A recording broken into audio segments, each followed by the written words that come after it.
বহু প্রতিশ্রুতি আর প্রত্যাশা দিয়ে নির্বাচনে জয়ী হয়ে প্রায় ৩.৫ বছর ধরে দায়িত্ব পালন করে আসছে বাফুফের বর্তমান কমিটি। আরও একটি নির্বাচন যখন দোরগোড়ায় তখন দৃষ্টি ফেরাতেই হয় তাদের সেসব প্রতিশ্রুতির কতটুকু দেখেছে বাস্তবতার মুখ। বিবর্ণ দেশের ফুটবল, ফাঁকা পাইপলাইন, এমন পরিস্থিতিতে বেশ চ্যালেঞ্জ নিয়েই ডেভেলপমেন্ট কমিটির গুরু দায়িত্ব বুঝে নেন প্রথমবারের মতো বাফুফের কার্যনির্বাহী কমিটিতে আসা আতাউর রহমান ভূঁইয়া মানিক।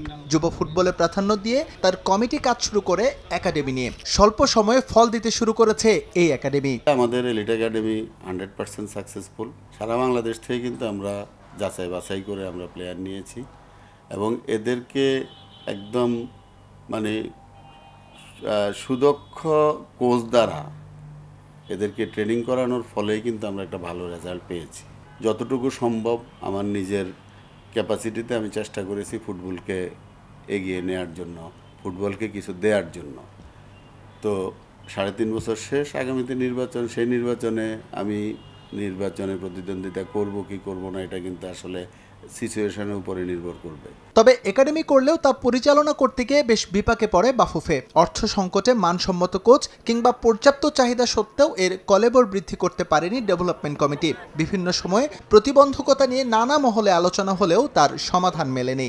ন্যূনতম 100 প্লেয়ারের অ্যাকোমোডেশন আমাদের দরকার এবং 100 প্লেয়ারকে আমরা থাকা খাওয়ার ব্যবস্থা যদি করতে পারি, ওদেরকে সামান্য কিছু হাত খরচ দিতে পারি, তাইলে কিন্তু আমরা মনে করি যে এদেরকে আমরা ক্যাম্পে রেখে ট্রেনিং করলে এরা ভালো কিছু করবে। একাডেমিতে ওই দিন 36 জনকে ইয়েস কার্ড দিয়েছি, কিন্তু 36 জনকে ইয়েস কার্ড দেওয়ার পরে এখন আমরা ভাবতেছি যে এই 36 জন আমরা রাখবো কোথায়, আমাদের জায়গা নেই, এরা খাবে কি, টাকার সংকুলান নাই।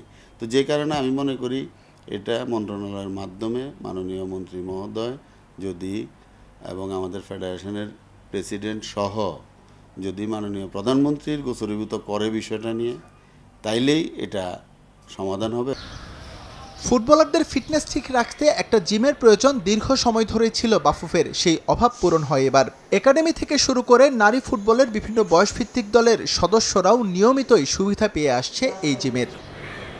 এস এম ইকবাল, সময় সংবাদ, ঢাকা।